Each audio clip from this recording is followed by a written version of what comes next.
A visit from Dr. Tottenham. They got a lot of players out. So you talk about, I was lucky. How about you was lucky to face a Spurs side that, basically got no players, mate? We had no defenders, mate.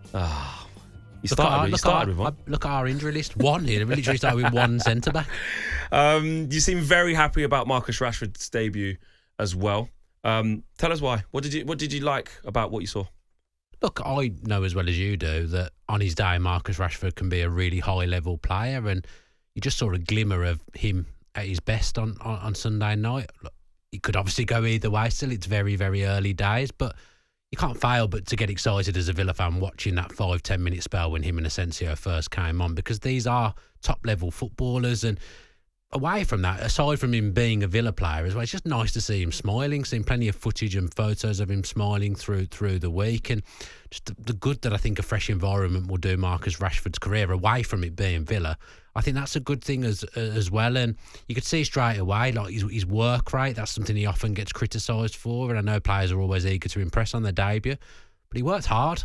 When he came on, he showed some trickery and some guile. He showed some game intelligence. He looked up for it, and I just think he's an exciting addition to Villa's squad. Villa have had a nice little refresh in January. We've brought in some top-level players who've all played in the Champions League before, and I think the squad is better set now than it was at the start of the season. But I'm going to be excited. It's Marcus Rashford. He's a big-name player. You've got every reason to be excited. I understand that. Let's hear from Villa boss Unai Emery now, who was asked about Marcus Rashford post-match.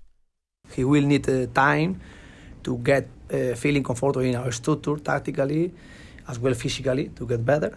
But today he played 30 minutes more or less, and Marco Asensio both, and I think they helped us with their skill. A really good moment as well. In 30 minutes they had helping us and understanding as well how we want to play with their teammates as well, and with the idea we have.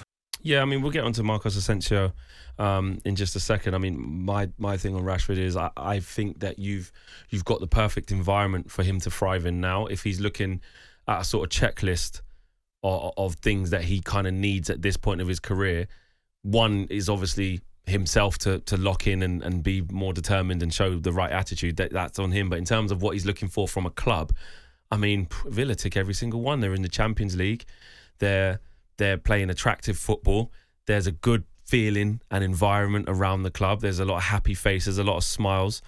And the talent that's in the squad already to complement him in terms of if he can, get in on that left-hand side. I know Jacob Ramsey will have something to say about that. Scored, after a couple of minutes, so he's not going to be easy to shift. And it just gives you massive options. But the players he can play alongside, look at Morgan Rogers, etc. Asensio, when Watkins gets back, you've got the options of Marlon, Leon Bailey out there. You're absolutely stacked. So I think it's in Marcus Rashford's hands, like it's always has been. The story remains the same. I think you will be good with or without Marcus Rashford. I think Unai Emery is a savvy enough manager to start looking at. He won't just play him off the sentiment. It's been his call to bring him here, and he's got a good strike rate at improving players and getting the best out of him. I get that, but if he doesn't see what he wants to, or he thinks it's hurting the team, same like with Duran and Watkins and stuff. Maybe tried to play him together, didn't work. Just choose one. I just feel like Unai Emery is the perfect manager to manage that situation, even though he's co-signed that signing on loan. Marcos Asensio, though, very exciting as well. Cameo that he made for half an hour as well. When you're talking about, ex-Real Madrid, PSG, these are big names, big names. Yeah, he'll offer Villa something different. Yeah, Rashford's got a lot of the traits that players already at the club have. Yeah. Whereas I'd say Asensio, Villa don't really have a player like that. You could see his quality as soon as he came on. His silky touch, the way he sees the game. One of his first touches was a back heel, and obviously we nearly scored that great goal off the back of it. That would have been a wonderful goal to top off what was a brilliant performance from Villa. But he just brings that know-how as well. Villa are hopefully going to have some big games in the Champions League to come, obviously already through to the last 16, and having a player like that, even just to bring on, which sounds crazy because it's Marco Asensio, but even just having a player like that to bring on in Champions League games, whether you're ahead or whether you're behind. Villa have sometimes struggled to break teams down low blocks. That's the kind of player that can kind of unpick the lock, if you will. So they're both really, really exciting signings. And Marlon kind of got lost, actually, in the signings that we made towards the back end of the transfer window. Player. But Marlon was playing in the Champions League final last year, wasn't he? And Maatsen. He played up top, played as a number 9 on Sunday, and he was really, really good. I thought he was really effective, so quick, some brilliant movement. I think that's the good thing now with all Villa's options. Like you mentioned Rashford playing from the left, and Jacob Ramsey will have something to say about that. You can play kind of any combination of all these players because Villa's system and the way they are in transition and on the ball, everything's so fluid. People pop up all over the place. It's not like being in a rigid formation where if you're on the left, you're on the left. Emery's formation and his tactics are so exciting. And Emery's so good at coming up with game plans that unpick the opposition. They believe that Rashford can play anywhere across the front four, really. So you see him popping up everywhere. Asensio will probably play more as a genuine number 10 or a right-sided number 10 on occasion as well. But it's just really, really exciting. And I think we've kind of plodded along in the league a little bit this season. At home, we're really, really good, but we've struggled away from home. But I think these new signings all coming in January, the squad is a lot stronger than it was at the start of the season. I think every player they've bought in has been an upgrade on the player they've replaced because the squad size is the same now. For Villa, they've not added anything. It's exactly the same. It's just risen in quality. Just the quality has gone up 3 or 4 bars, and all we need to do is get some defenders back and we'll be okay because at the moment the defender goes down every game. Didn't you? Are you trying to get a centre half? Well, Disasi's actually just cup tied for the weekend, so that would be a massive. He's going to have to come straight in, isn't he? Because I don't know how long Concer's out for. But you're going to have to get home on Saturday. I imagine he'll be making his debut. Yeah, he's got to get straight in there. Dan, we've got to talk about Morgan Rogers because he was exceptional against Spurs. He really, really was.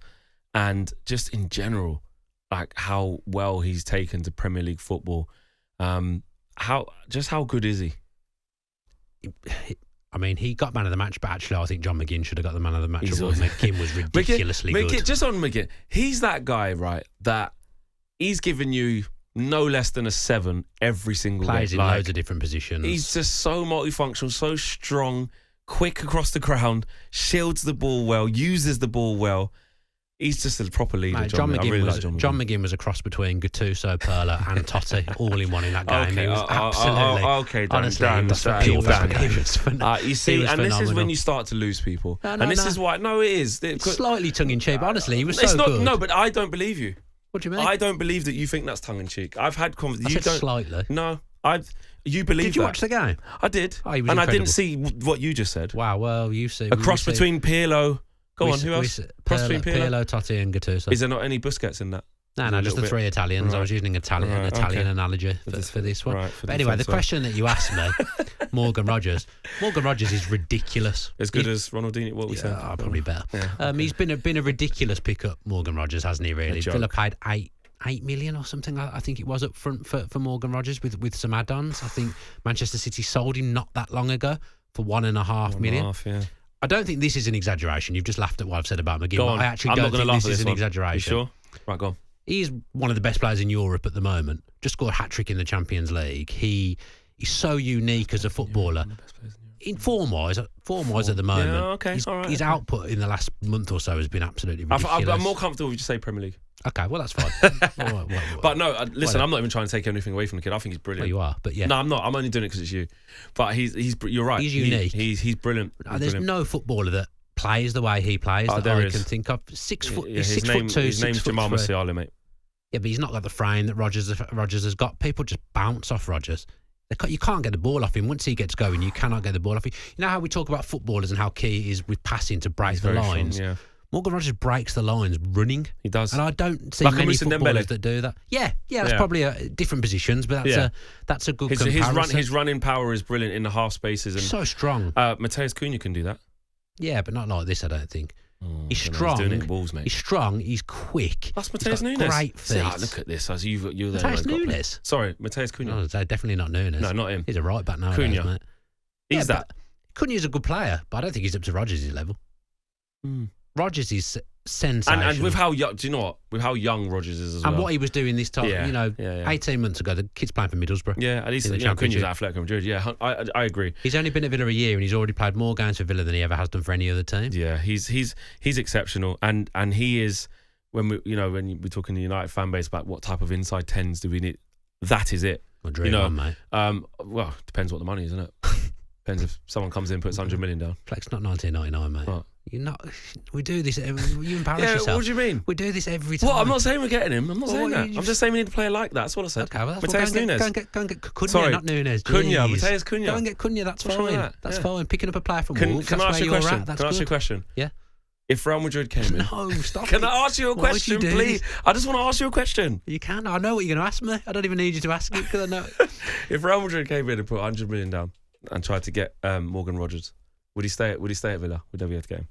I don't know the Villa. I think 100 million. You don't know if Villa would take it. They just John Duran, mate. They just shipped him out. Well, I think Rogers is a sensible guy. I think he'd look at it and think, Mbappe's there, Bellingham's there, Vinny Jr., Rodrigo. That's pure fabrication. I'm probably not going to play. I'll stay at Villa. What if Man City came knocking for him? Nah. Wouldn't go to the Premier League Are Champions. you going to embarrass yourself and ask what he'd do if Manchester United came in? No, because you're just going to tell me no. You can't afford him. That's what I'm saying. We can't afford it. We can't. But if we could, it'd still come. If you could afford where you are now, he's not going to join Manchester If we win the United. Europa League, right, we'll be in the same competition as you next year, that Champions we League. might not be in the Champions League. And you might not even be in it, actually. Yeah. So how about that? What if, there you go, you don't get Champions League and Man United do by winning the Europa League, and Man United put down 85 million for Rodgers. No. And you give him the number 7 shirt. I don't think he's bothered about stuff like that. You didn't think Duran was bothered about any of this? He's in Saudi now. Mate, all he cares Watkins about nearly went to Arsenal. He's offering him out. He didn't nearly go at all. He did. Leverage, Darren Bent said leverage, that was. FA Cup, Champions League, Premier League. Can you hold all these together? Yeah. Now the squad's improved in ability, in quality. The expectation's gone up, right? Well, we could do with some defenders being fit. It's going to be hard to fight on three fronts if we've got no defenders. I think we've held it together quite well with considering the patched up defence that we had. Bouba Kamara is an unbelievable player. Like just having to play left centre back at the moment and making it look relatively easy. But we, with our first choice defence, concede goals. That's just who we are. That's not Postecoglou, but that's just who we are this season. We just concede goals. We cannot keep a clean sheet to save our lives. It's just not doable for us this season. So we need some players back in the defensive areas. But I think we've got enough about us to fight on three fronts. But the FA Cup is a massive priority for me now. When you say priority isn't over the Champions League, like trying to get top 4, because for you as a Villa fan, like you said, you want to get that cup, don't you? And that's probably the most likely avenue of getting it. I think top 4, 5, I think it's going to be 5th, isn't it, for Champions League? I think top 5 is really, really important in terms of sustainability. And if you can qualify for the Champions League season upon season, that's where you really grow as a club commercially, infrastructure, everything as a football club. That's really, really important to do. Realistically, it's unlikely we're going to win the Champions League, but the FA Cup's opened up for teams like Villa, and there's loads of generations of Villa fans that haven't seen Villa win the FA Cup. There's older generations that have seen Villa win everything but the FA Cup. It means an awful lot to the fan base, and we've written it off for a decade. We've been rubbish. We barely got past the third round. I think we probably got past the third round once in the last 10 years. For a club the size of yours and the players that you've got and how well you've been doing in the league in the last couple of years, that's surprising. Yeah, if you look at some of the teams that have won cups since Villa last won a cup, Middlesbrough, Wigan, Leicester City won the FA Cup. Lots of other, Spurs, loads of other clubs have won trophies in the time that Villa haven't. I was 10 when we last won a trophy, and you can look at my face now and realise that I'm not 10 anymore. So it would be a big thing to win the FA Cup, and I've really enjoyed the first 2 rounds at Villa Park. Been proper cup ties, proper atmosphere, and that becomes a massive priority for me. Let's hope we don't bump into the mighty Manchester United. Mate, we could play you at Old Trafford or Villa Park, and we'll still lose. However rubbish you are. On AM, on DAB, via the talkSPORT app, and on your smart speaker. talkSPORT.